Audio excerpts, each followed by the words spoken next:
start tonight in Bodenham. That's where state police say the driver of an ambulance fell asleep and crashed.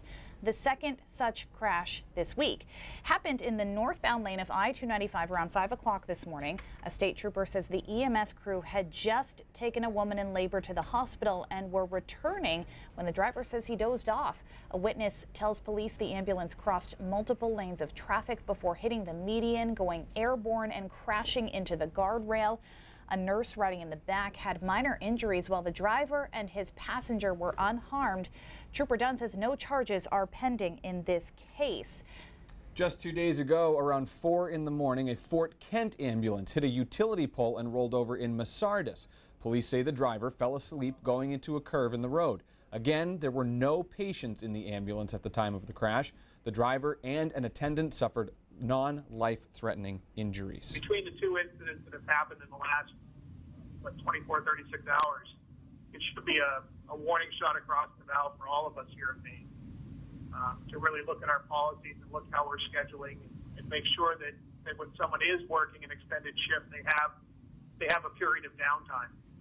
Okay, so when we posted the picture of the first crash, we did get some posts asking about paramedics' long shifts.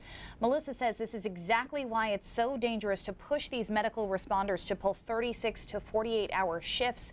Glad everyone is okay. Don says these people working these jobs are getting no sleep. It's a proven fact that staying up 24 hours is the equivalent to being extremely drunk.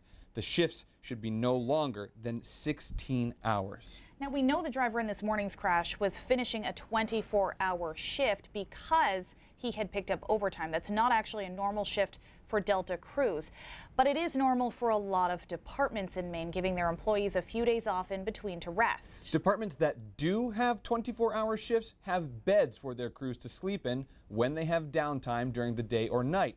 South Portland is one of Maine's cities to implement the 24-hour shift.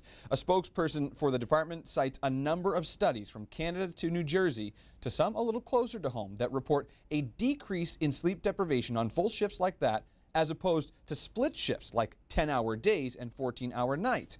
A 2013 Toronto study found the majority of personnel surveyed reported being less tired at work on the 24-hour shift compared to the 10-14-hour shift, feeling more satisfied with time for leisure activities and time with family, and feeling more satisfied with their sleep patterns.